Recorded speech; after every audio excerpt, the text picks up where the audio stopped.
Like before in the classes, like just the class, like well, you wouldn't treat it as just the classes, but you go there and like the first three classes, it's like oh, it's just something that happened. Then the more you go through it, it's like yeah, I guess it happened, right? It was in the past, right? It was old. No one's around. Anyone who survives dead. So then, like, you just keep brushing it off until finally, like, it gets to the point where it's like you get to the museum and it's like it hit me a lot harder than it would have if I had thought of it more open-mindedly earlier. And it was a really hard hit, especially like the sculpture that was up there with all the people on the video of the medical experiments. That was really strong. That was the point where it was like this isn't something that just happened. This is serious. This is something that we have to help prevent from happening ever again. And like it's just, I wish that if I could go back, I wish that I would have been more open-minded earlier, because now it's like it's a real thing. We can't let this happen again, because there's people out there, like millions and millions of people died.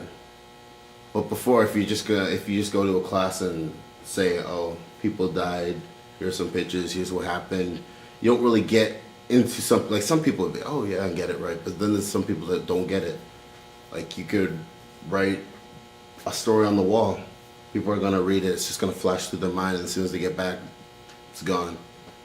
So something like that where it's visual, like the other guy said, like smell it, you can feel it, you can actually know that it happened. It's not just, oh, we made these shoes and put them here, or oh, this story was in the past and like we should forget about it because it's an ugly history. Or well, like I said, like more open-mindedly, and with more open-minded comes a lot of stuff. It comes like the will to make sure, like not make sure another Holocaust happened, because I'm not gonna not like make sure many stuff, like let's say a kid's getting teased about his race, kids getting teased about his religion. Like, most people say, "Oh, I'll make sure that doesn't happen again." You walk down the hall, you see it, you brush it off. It still happens. I don't want to just say, "Oh, I'm going to stop kids from getting bullied," because you can't really stop kids from getting bullied. Kids are going to get bullied. You just got to make sure that you do stuff that on your part, that you will make sure that won't happen again, even if it's not in someone else. As long as people see like kind of like a big brother role model type figure, if they see you doing good, other people want to do good too. It's not like not everyone hates you, right? So it's like people who look up to you want to be like you, and if you're doing good, they're gonna want to do good. If they're doing good, everyone's gonna want to do good.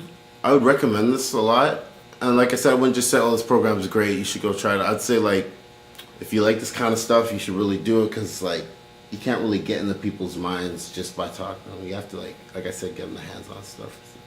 So I would say like I'd recommend the program. Ask them to go talk to someone like who's been with the program. Like go see what it's about, and make sure that they're ready open-mindedly from earlier.